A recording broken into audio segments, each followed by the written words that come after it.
Alors bonjour, donc je vais lire Don Juan de Molière. Donc les personnages, donc vous avez Don Juan, vous avez Sganarelle qui est le valet de Don Juan, vous avez Elvire, la femme de Don Juan, vous avez Gusman, l'écuyer d'Elvire. Après il y a d'autres personnages, mais bon on les verra au fur et à mesure. Donc acte 1, scène première, Sganarelle et Gusman. Donc Sganarelle tenant une tabatière.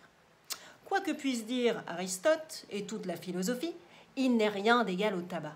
C'est la passion des honnêtes gens, et qui vit sans tabac n'est pas digne de vivre. Non seulement il réjouit et purge les cerveaux humains, mais encore il instruit les âmes à la vertu, et l'on apprend avec lui à devenir honnête homme.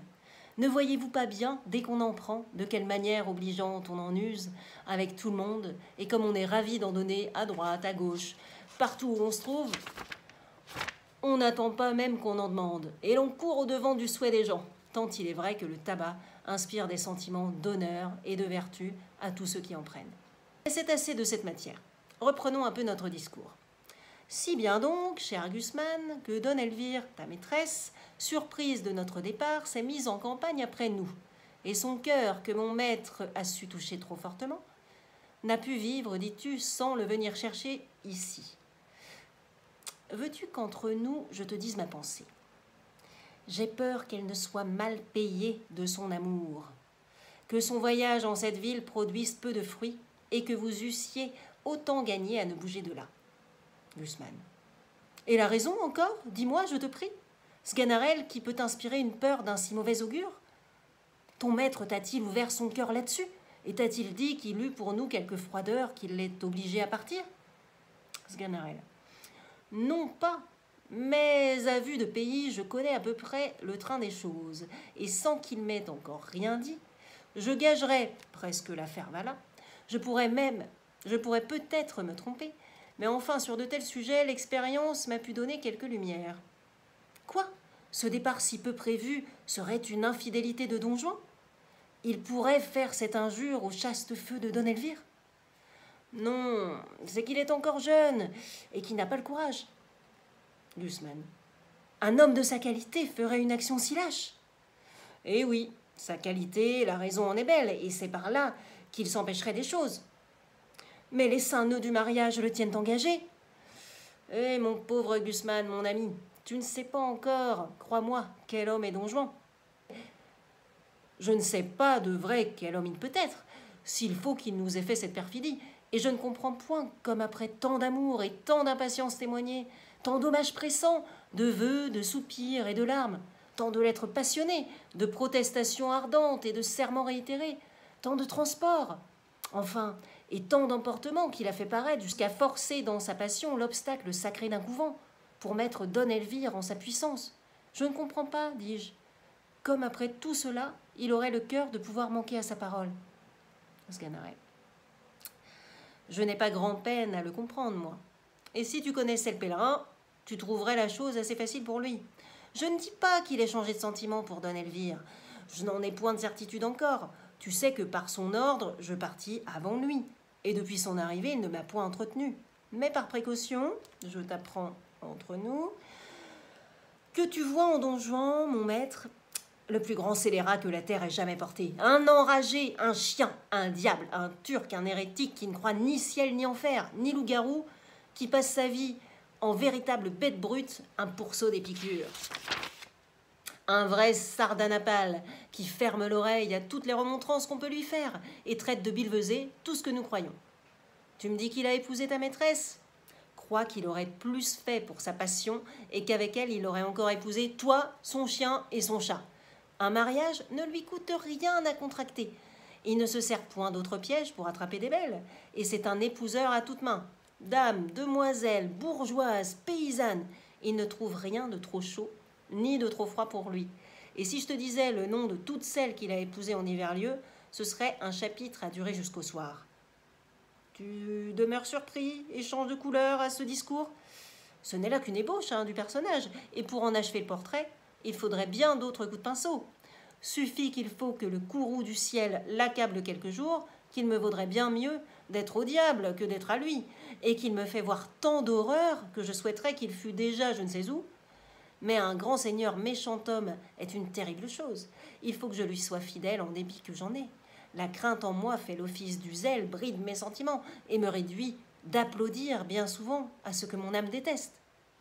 Le voilà qui vient, se promener dans ce palais. Séparons-nous, écoute, au moins je t'ai fait cette confidence avec franchise, et cela m'est sorti un peu bien vite de la bouche, mais s'il fallait qu'il en vînt quelque chose à ses oreilles, je dirais hautement que tu aurais menti. Scène 2, là on a Don Juan et Sganarelle. Don Juan. Quel homme te parlait là? Il a bien de l'air, ce me semble, du bon Gusman de Don Elvire. C'est quelque chose aussi à peu près cela. Quoi? C'est lui? Lui-même. Et depuis quand est-il en cette ville? D'hier au soir. Et quel sujet l'amène? Je crois que vous jugez assez ce qui le peut inquiéter. Notre départ, sans doute? Le bonhomme en est tout mortifié et m'en demandait le sujet. Et quelle réponse as-tu faite? Que vous ne m'en aviez rien dit? Mais encore, quelle est ta pensée là-dessus? Que t'imagines-tu de cette affaire? Moi, je crois, sans vous faire tort, que vous avez quelque nouvel amour en tête. Tu le crois? Oui. Ma foi, tu ne te trompes pas. Et je dois t'avouer qu'un autre objet a chassé Elvire de ma pensée. Eh mon Dieu, je sais, mon Don Juan, sur le bout du doigt, et je connais votre cœur pour le plus grand coureur du monde. Il se plaît à se promener de lien en lien et n'aime guère à demeurer en place. Don Juan. Et ne trouves-tu pas, dis-moi, que j'ai raison d'en user de la sorte? Eh, monsieur. Quoi, parle? Assurément que vous avez raison, si vous le voulez. On ne peut pas aller là contre. Mais si vous ne le vouliez pas, ce serait peut-être une autre affaire. Don Juan. Eh bien, je te donne la liberté de parler et de me dire tes sentiments. Sganarelle. En ce cas, monsieur, je vous dirai franchement que je n'approuve point votre méthode, que je trouve fort vilain d'aimer de tous côtés comme vous faites. Don Juan. Quoi? Tu veux qu'on se lie à demeurer au premier objet qui nous prend, qu'on renonce au monde pour lui, et qu'on n'ait plus Dieu pour personne? La belle chose de vouloir se piquer d'un faux honneur d'être fidèle, de s'ensevelir pour toujours dans une passion, et d'être mort dès sa jeunesse à toutes les autres beautés qui nous peuvent frapper les yeux? Non, non, la constance n'est bonne que pour des ridicules. Toutes les belles ont droit de nous charmer, et l'avantage d'être rencontrées la première ne doit point dérober aux autres les justes prétentions qu'elles ont toutes sur nos cœurs. Pour moi, la beauté me ravit partout où je la trouve, et je cède facilement à cette douce violence dont elle nous entraîne. J'ai beau être engagée, l'amour que j'ai pour une belle n'engage point mon âme à faire injustice aux autres.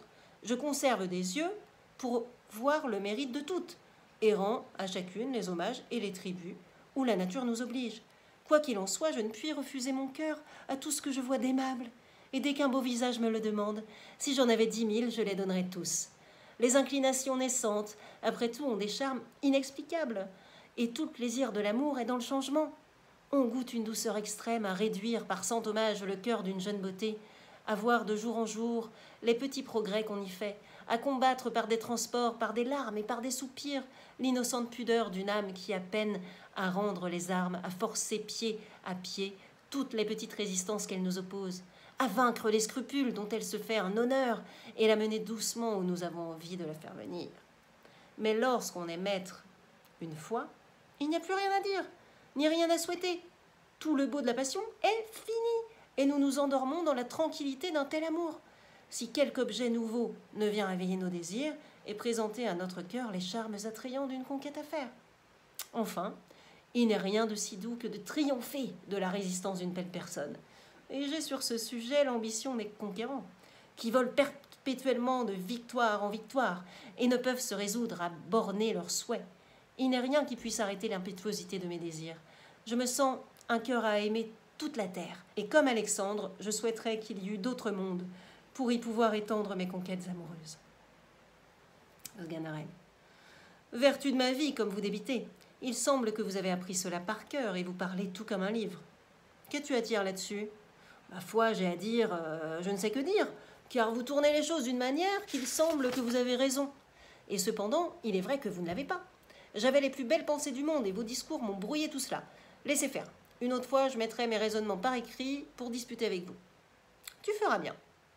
Mais monsieur, Cela serait-il de la permission que vous m'avez donnée si je vous disais que je suis un tant soit peu scandalisée de la vie que vous menez? Comment? Quelle vie est-ce que je mène? Fort bonne, mais par exemple de vous voir tous les mois vous marier comme vous faites. Bon, y a-t-il rien de plus agréable? Il est vrai, je conçois que cela est fort agréable et fort divertissant, et je m'en accommoderais assez, moi, s'il n'y avait point de mal. Mais monsieur, se jouer ainsi d'un mystère sacré et... Va, c'est une affaire entre le ciel et moi, et nous la démêlerons bien ensemble, sans que tu t'en mettes en peine. Ma foi, monsieur, j'ai toujours ouï dire que c'est une méchante raillerie que de se railler du ciel, et que les libertins ne font jamais une bonne fin. Oh là, maître sot, vous savez ce que je vous ai dit, que je n'aime pas les faiseurs de remontrances. Je ne parle pas aussi à vous. Dieu m'en garde, hein, vous savez ce que vous faites, vous. Et si vous ne croyez rien, vous avez vos raisons. Mais il y a certains petits impertinents dans le monde qui sont libertins sans savoir pourquoi, qui font les esprits forts parce qu'ils croient que cela leur sied. Et si j'avais un maître comme cela, je lui dirais fort nettement, le regardant en face: osez-vous bien ainsi vous jouer au ciel, et ne tremblez-vous point de vous moquer comme vous faites des choses les plus saintes? C'est bien à vous, petit ver de terre, petit myrmidon, que vous êtes. Je parle au maître que j'ai dit. C'est bien à vous, à vouloir vous mêler de tourner en raillerie ce que tous les hommes révèrent. Pensez-vous que pour être de qualité, pour avoir une perruque blonde et bien frisée, des plumes à votre chapeau, un habit bien doré et des rubans couleur de feu, ce n'est pas à vous que je parle, hein, c'est à l'autre. Pensez-vous, dis-je, que vous en soyez plus habile homme, que tout vous soit permis, et qu'on ose vous dire vos vérités? Apprenez de moi que je suis votre valet, mais que le ciel punit tôt ou tard les impies, et qu'une méchante vie amène une méchante mort, et que... Paix! De quoi est-il question? Il est question de te dire qu'une beauté me tient au cœur, et qu'entraînée par ses appas, je l'ai suivie jusque dans cette ville. Sganarelle. Et ne craignez-vous rien, monsieur, de la mort de ce commandeur que vous tuâtes il y a 6 mois? Don Juan. Et pourquoi craindre? Ne l'ai-je pas bien tué? Fort bien, le mieux du monde, et il aurait tort de se plaindre. J'ai eu ma grâce de cette affaire.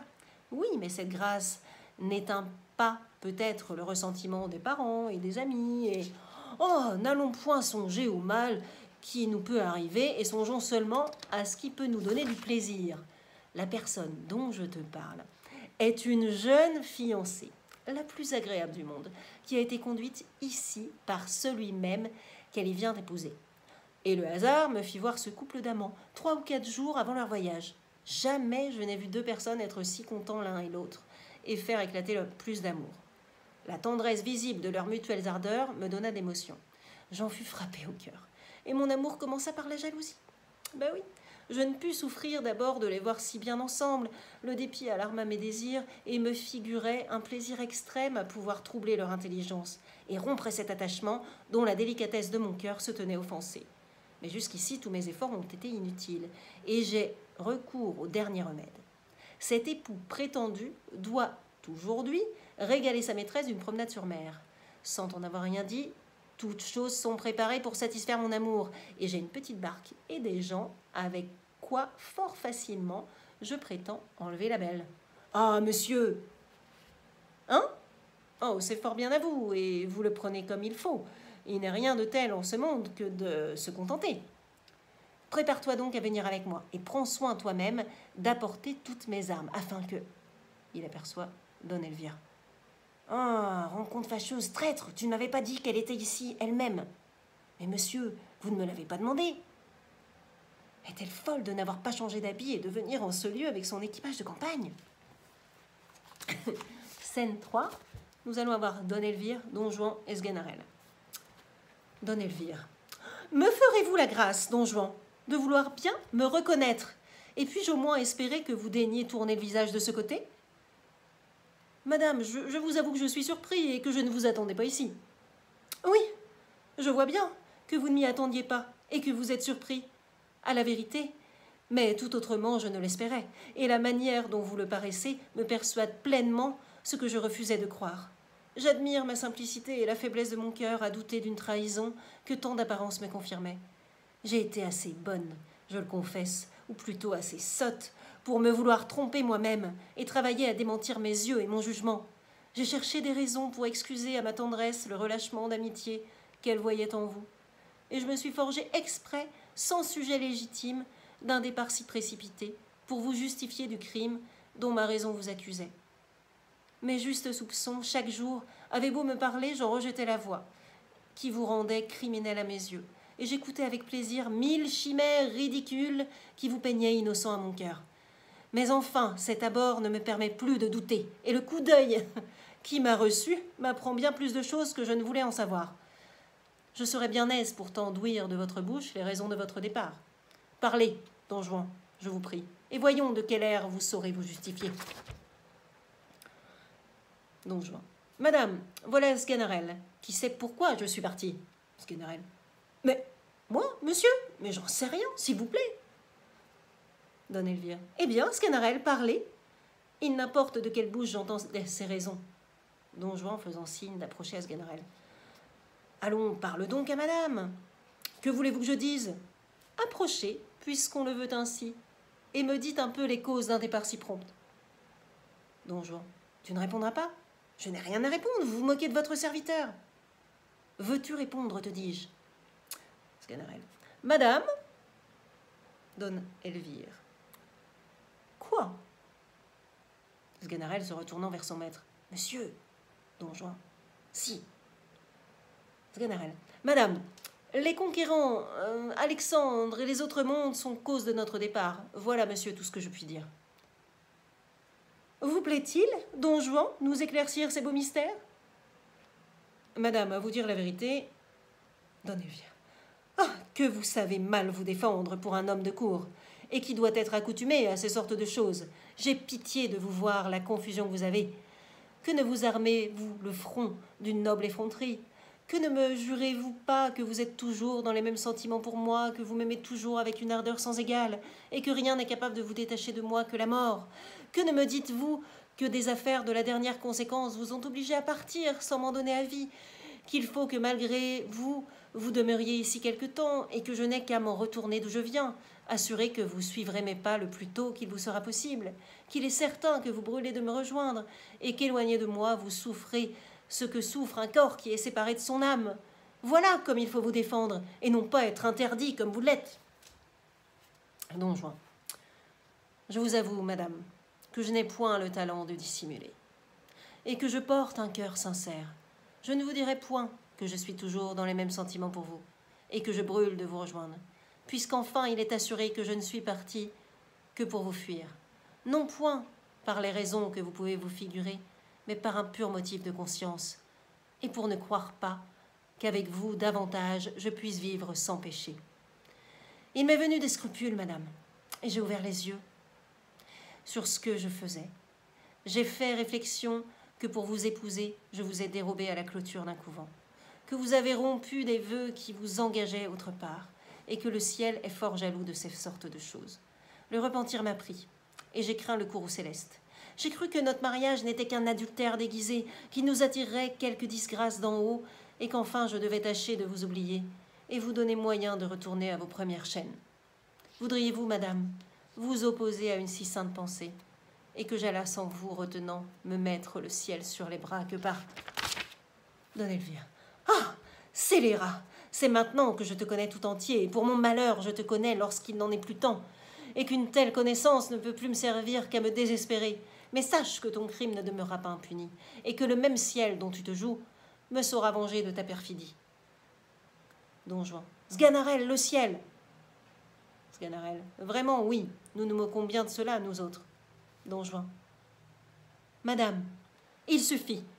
Je n'en veux pas ouïr davantage, et je m'accuse même d'en avoir trop entendu. C'est une lâcheté que de se faire expliquer trop sa honte, et sur de tels sujets, un noble cœur au premier mot doit prendre son parti. N'attends pas que j'éclate ici en reproches et en injures. Non, non. Je n'ai point un courroux à exhaler en paroles vaines, et toute sa chaleur se réserve pour sa vengeance. Je te le dis encore, le ciel te punira, perfide, de l'outrage que tu me fais. Et si le ciel n'a rien que tu puisses appréhender, appréhende du moins la colère d'une femme offensée. Sganarelle. Si le remords le pouvait prendre. Don Juan, après une petite réflexion. Allez, allons songer à l'exécution de notre entreprise amoureuse. Ah, quel abominable maître me vois-je obligé de servir.